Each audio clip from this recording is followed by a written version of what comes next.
If you have chronic inflammation or pain in your body, this video can be very useful to you. Inflammation is a huge problem. And unfortunately, the way that people fix it is they just camouflage it with medications. And what that does is it just continues the problem longer and longer. So today, I'm going to get to the underlying root causes. When people are given the wrong diagnosis, it's like you can really make them worse. So it's vitally important to find the real underlying cause to your problem. Unfortunately, you don't see much of that in medicine. So today, as I go through the potential causes, um, try to see if one resonates with you more than others. I do know that when you present a person with the real problem, a lot of times they just intuitively, it just makes sense to them. It's like, yes, that's it. Finally, someone found the real cause. So that's what I'm going to try to do today and give you some solutions.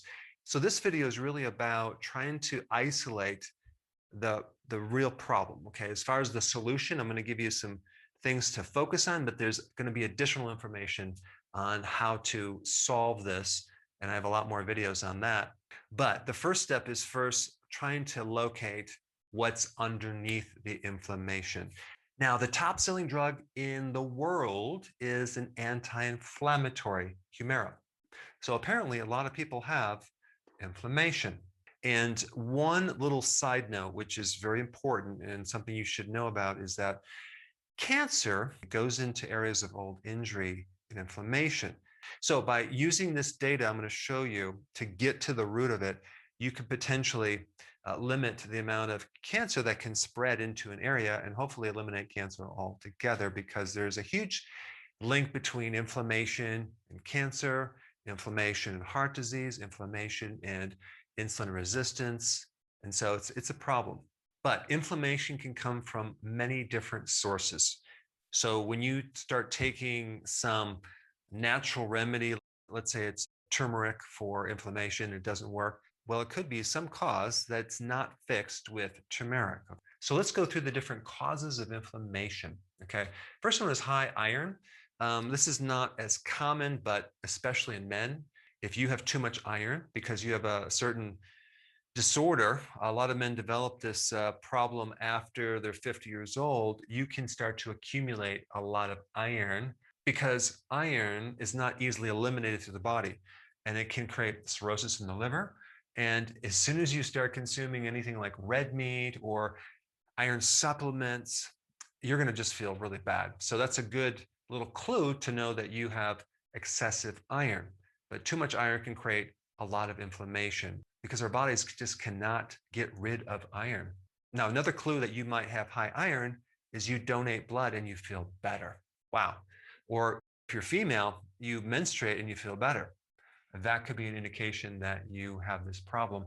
One of the remedies is phytic acid, which happens to be something that blocks minerals. It's like a chelating type chemical. And I always recommend to stay away from it because it's in grains. It's going to block zinc. But as a treatment for high iron, it is effective. I will put a link down below for more information on that if that resonates with you.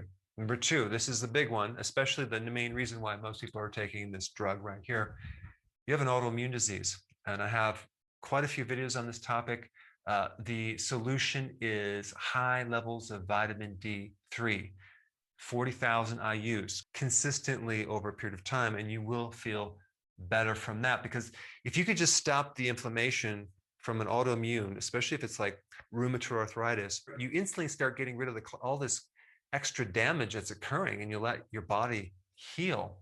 Also, the other remedy for that is called TUDCA, together with vitamin D. TUDCA is a type of bile salt, a remedy that can activate the vitamin D receptor without giving you vitamin D. So it's a very interesting thing, but the combination of these two can greatly help this problem. There's more to it. I have videos on it. I will put those links down below. Number three, fiber.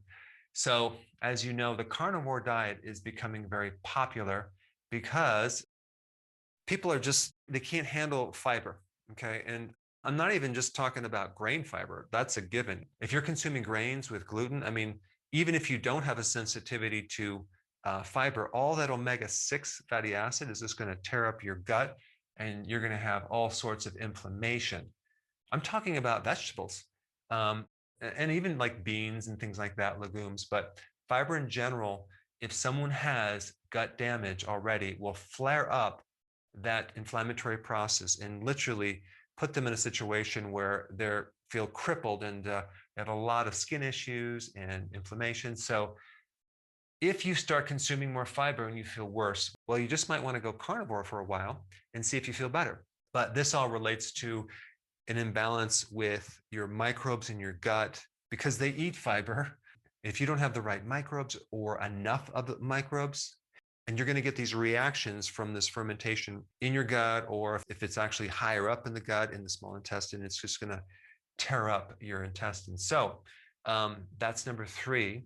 Number 4, this is very unknown, but actually very, very common. And I kind of identified this in practice because people would come in with a lot of right shoulder pains and fibromyalgia, which is dominating on the right side, right through here, which is very common. And as you pull the string to try to find out what's underneath it, the bile ducts usually are jammed up with bile sludge, or the entire gallbladder is just sluggish for various reasons, in which case all that pressure is going to back up and cause pressure through the plumbing up to your liver, and which is going to refer pain all the way through here, sometimes back over through here to the rhomboid or this muscle right here. You'll get therapy, you'll get treatment, you get medication, but unless you really understand this and fix it, boy, that problem is not going away. So the remedy is TUDCA, okay? I already mentioned that over here. It's a simple remedy. It can thin the bile. Okay, now everything drains and you get instant relief. And yes, you need to change your diet. I have videos on that. But the point is, TUDCA is like a miracle treatment if you have this problem right here. I had this problem, and it creates bloating, severe inflammation. And I don't know of anything better than this right here. Number 5. This is kind of a general thing that's very common. You just get a lot of bloating, a lot of digestive bloating because you ate out a lot at restaurants, which is loaded with the omega-6 fatty acids, or you're just eating regular foods with a lot of soy oil, corn oil, fried in unsaturated fatty acids. Boy, that will just tear up your gut too. There's a great test. You can see it in a home test, and I'll put that link down below, that you can actually measure the ratios of omega-3 to omega-6 fatty acids. And you would be surprised how many people are very heavy on the omega-6. So not just avoiding like some of the salad dressings, but just don't go out to eat for a while and you will see a great improvement. But things like chicken is very high in omega-6 fatty acids. You might be better with the grass-fed, grass-finished beef because that's lower in omega-6 fatty acids. All right, number 6, you just had antibiotics, or you have a history of antibiotics, which creates an imbalance in your gut and even inflammation that can lead to scarring in your gut, which will lead to malabsorption. So if you're in that situation, you're the type that will take these vitamins and nutrition and it just nothing works because the lining on your colon is scarred. And that also occurs with a combination of eating a lot of grains, like myself, which just tears up the colon. And then you have this altered microbiome. You may benefit from fermented foods, okay, or more probiotics. However, if you get worse, then you have to avoid these prebiotics for a while. And if you have SIBO, which is these microbes in your small intestine, and you'll know it if you even take a probiotic, if you feel worse with a probiotic, okay, or with this fiber or fermented foods, boy, that's just going to bloat you more. And then you're going carnivore for a while. So there's a bit of complexity by trying to sort that out. But if that's your problem, I have a video for that too.